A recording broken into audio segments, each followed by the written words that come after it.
dans ce programme, ce qui est intéressant aussi, c'est qu'on a une diversité des acteurs qui proposent des activités. Ça peut être soit des enseignants-chercheurs, ça peut être, comme l'a expliqué tout à l'heure Karim El Kirat, également des industriels ou des personnes, enfin des organismes extérieurs.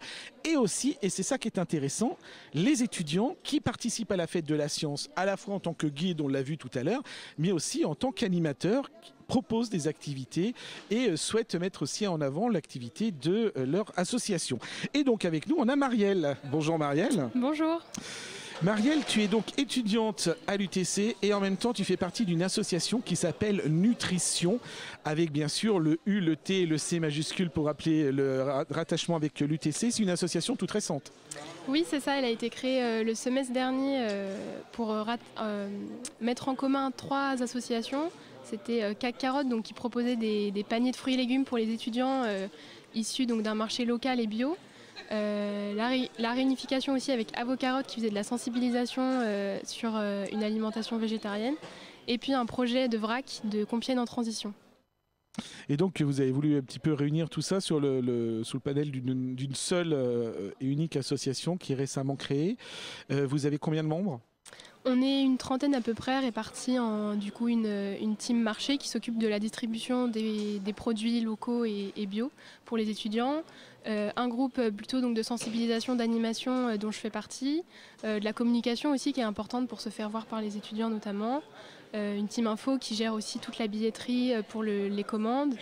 Et une team recette aussi qui propose aux étudiants des ateliers cuisine et donc des recettes sur nos réseaux sociaux pour les inciter à manger de manière saine et durable. Atelier cuisine, du coup sur ma gauche, Peggy elle s'est réveillée, je t'ai vu. Et vous avez souhaité participer à la fête de la science, pourquoi ? Tout à fait, notamment pour nous avoir plus de visibilité, vu qu'on est une association toute récente, c'est important de se faire connaître. Et aussi pour toucher un public donc à la fois étudiant donc par nos distributions pour et par les étudiants, mais aussi pour toucher du coup les Compiègnois et que ce soit donc des adultes ou des enfants, parce que on considère que prendre conscience d'une alimentation saine et durable dès le plus jeune âge, c'est ce qui va faire la différence par la suite. Donc on a voulu être là pour toucher un maximum de monde. Oui. Non, je ne sais pas, tu as une question peut-être, Peggy ? Pour le moment, non. Alors, merci de ton aide précieuse et efficace. J'adore ce tandem, en fait, c'est un duo tellement sympathique. Concrètement, qu'est-ce que l'on voit sur votre stand et pourquoi vous avez choisi telle ou telle activité ? Parce que c'est votre premier stand aussi. Et donc, c'est un baptême du feu. Comment vous l'avez conçu ? Comment vous l'avez réfléchi ?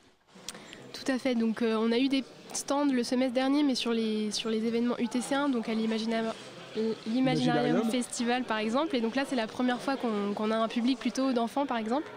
Et donc, on a mis en place 3 petits ateliers, 3 petits jeux ludiques, on va dire. On en a un où il s'agit en fait d'épingler des aliments à la bonne saison pour parler de saisonnalité avec les gens. On a un atelier aussi où il faut coller des aliments magnétiques selon leur impact sur la santé, donc que ce soit sur les bienfaits sur le cœur, les yeux, les muscles par exemple. Et on a un dernier petit jeu sur l'impact de l'alimentation au niveau environnemental, donc classer les aliments en termes d'impact d'émissions de CO2, de gaz à effet de serre, mais aussi de leur production à l'international ou en France par exemple. Et donc ça permet aux jeunes d'avoir quelque chose dans les mains et d'avoir une interaction un peu privilégiée avec eux. Quelle est la réaction justement des jeunes, des enfants que vous avez eus sur ces sujets que vous abordez ? Pour l'instant, ça marche plutôt bien. Il y a pas mal de gens, puisque je pense que l'alimentation, c'est quelque chose qui touche beaucoup de monde, puisque tout le monde mange 3 fois par jour. Et donc, il y a pas mal de monde et on est plutôt content du déroulé pour l'instant, parce que les enfants posent des questions, ils sont intéressés, ils se demandent pourquoi la viande, c'est pas forcément le plus écologique, par exemple. Donc, non, ça marche plutôt bien. Et c'est des sujets où ils sont déjà concernés, investis, informés déjà, sensibilisés. Vous sentez déjà que c'est des sujets pour lesquels ils sont déjà investis quelque part ? Oui, il y a certaines familles où il y a les enfants et les parents et on sent qu'il y a déjà eu une communication sur pourquoi il faut manger de saison et pourquoi on n'achète pas de tomates en hiver ou pourquoi c'est bon de manger du saumon. Il y a déjà un peu une interaction parent-enfant où on sent que le discours a déjà été préparé. Et puis d'autres enfants qui découvrent un petit peu plus et c'est aussi l'occasion pour nous de les mettre sur la piste de se renseigner, prendre conscience que son alimentation a peut-être plus d'impact qu'on ne le pense.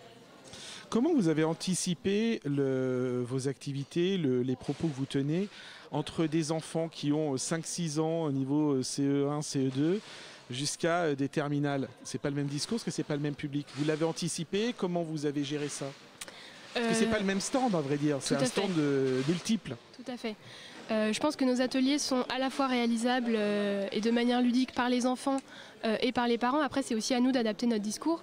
On peut tout à fait expliquer pourquoi la carotte, voilà, c'est bon pour la peau, en termes de la vitamine spécifique qui va favoriser une certaine production biologique. Ou on peut tout à fait aussi adapter ce discours en disant, voilà, on se cantonne à expliquer que la carotte, c'est les vitamines et donc c'est bon pour la peau et s'arrêter à ce discours-là.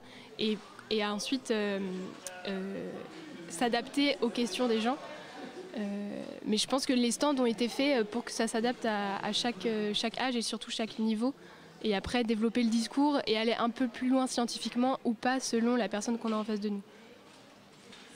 Un travail facile. Toujours pas, Peggy. Non. tu écoutes attentivement ce que tu as fait. On t'a parlé de saumon et tout, tu m'étonnes. C'est un peu crevant entre nous. Parce que franchement, vous avez eu 2 grosses journées, là, jeudi, vendredi. Ça va, ça tient? Alors nous, non, parce que vous êtes arrivés aujourd'hui. On est arrivés aujourd'hui. Ah, bah c'est pour ça que ça va. Pour l'instant, ça va. Mais oui, je me disais, vous êtes fraîche et tout par rapport aux demain autres. Demain soir, ce sera peut-être pas la même chose. Mais... Oui, je vous confirme, ça ne sera pas la même chose demain soir. Effectivement, parce que comme on a appris qu'il y avait 4500 personnes depuis jeudi qui sont passées, je ne doute pas que votre stand est effectivement un stand qui va être prisé, parce que c'est un sujet, là c'est un sujet qui concerne tout le monde, comme vous l'avez dit. Donc effectivement, ça va bien fonctionner, bien sûr. C'est quoi vos prochaines activités au niveau de l'association ? Donc là, c'était le premier objectif du semestre, on va dire, pour le groupe animation, donc d'être présent à la fête de la science et de mettre en place des activités qui fonctionnent sur un public assez varié. Et puis ensuite, ce qu'on va essayer de mettre en place, ça va être des interventions dans les lycées de Compiègne. Demander si les professeurs sont intéressés pour qu'on vienne parler alimentation, durabilité et santé avec les lycéens. Donc déjà, dans un premier temps, mettre en place ce genre de discours devant un public de lycéens et puis après voir comment ça marche, si on peut aussi l'implémenter au collège et pourquoi pas en primaire pour toucher des jeunes dès le début, le plus tôt possible, quoi. Donc vous êtes aussi dans une démarche de partenariat, d'échange, voire de recherche de subventions aussi. Alors, c'est comme vous êtes une association nouvellement créée, il faut aussi avoir une base solide qu'il faut construire en même temps, ce qui n'est pas évident. Donc vous êtes aussi dans ces démarches-là. Tout à fait. On a un pôle de trésorerie, bien sûr, qui, le semestre dernier, a essayé d'obtenir des subventions, notamment de durabilité ou de sensibilisation, et ce qui nous permet ce semestre de proposer des contenus avec des moyens qui sont adaptés, on va dire. Eh bien, merci Marielle. Sensibilisation à une alimentation saine et durable, c'est le titre sobre, on va dire, mais totalement explicite du stand que propose l'association Nutrition au sein de la Fête de la Science. Merci Marielle. Eh bien, on va vous laisser retourner à votre stand parce qu'il va falloir travailler un petit peu, pas laisser les autres. J'y retourne. Merci à vous. Merci à vous, merci Marielle. Au sein donc de la Fête de la Science.